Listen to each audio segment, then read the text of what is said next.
You recorded a video, watch it back, and you discover it looks like it was shot on a potato.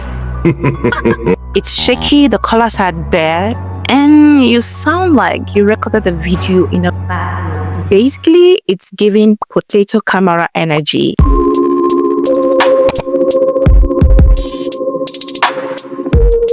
I've been there. In fact, when I shot my first video, I thought it was going to be this cinematic masterpiece. I edited for hours, I posted it, but I discovered nobody could watch past this video like for 20 seconds. I believe this video really made people dizzy somehow. And that's when I learned that filming is only half of the battle. Editing, that's where the magic happens. That's where your ugly clips turn into something people will actually want to watch. And don't worry, you don't need an expensive app or 10 years of editing experience. I'm about to give you 5 super easy hacks that will make your videos look like you kind of know what you're doing, even if you really don't. Number 1. Stabilize that wobbly footage. If your clips look like you filmed it while running from a bare breath, there's a fix. Well, most editing apps have a stabilize button. You just click it, you drag it on your clip, and suddenly you go from shaky vlogs to smooth watchable footages. It's literally the difference between here's my room tour where your viewers feel motion sick, and here's my room tour where your viewers feels like Netflix is producing your life. Trust me, I've used it on clips I filmed while holding my camera with one hand, while opening the fridge with the other hand, and it worked like magic. It's literally magic. Number 2, bring your colors back to life. Let me really emphasize on this. A raw footage is like raw chicken. Technically, it's there, but it's not ready yet. Sometimes your lighting is off or the colors just look so sad. Guess what to do? Adjust your brightness so you don't look like you're in a cave. Add a little contrast to make it pop.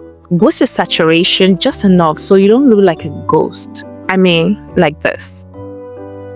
Ouch, that's bad. If you want to go further, do some color grading. That's just a fancy way of giving your videos the boost it deserves. Color grade based on the type of mood you want. You can either go with golden and cozy, cool or dramatic, or maybe bright and fun. Go with whatever suits your style. When I learned a bit of color grading, my videos went from this to this. And lately I've been feeling like she's in her filmmaking era. Tip number 3, use smooth transitions. Listen, unless your style is the chaotic meme cut, don't just slam 2 clips together, because hard cuts can feel like scene 1, then scene 2. The transitions, it doesn't feel smooth like scene 1, scene 2. Like, wow, please slow down. You need a second to breathe and make sure your transitions are very smooth, because transitions are like a little seat belt for your viewers. You can use a fade, a swipe, a slide, just something soft to move between scenes. And please keep it simple. You're not editing a 2010 PowerPoint. You want to keep it minimal and classy. Number 4, super important. B-roll is your secret weapon. You know when you're editing and it's just your face talking for so long, and I'm guilty of this one, because sometimes you're like, I don't really have B-roll to put here. My life is boring to film and include it as a B-roll or something.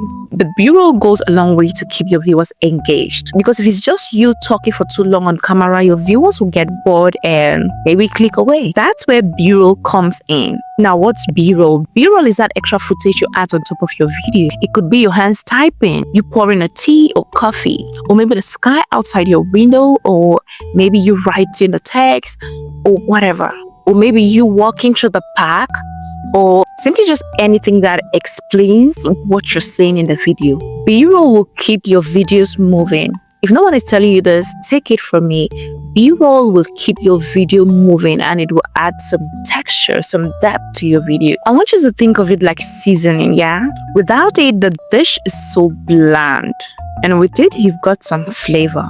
5, make your videos crispy. Crispy like chips. No, kidding. Just kidding. Bad audio kills a video faster than bad lighting.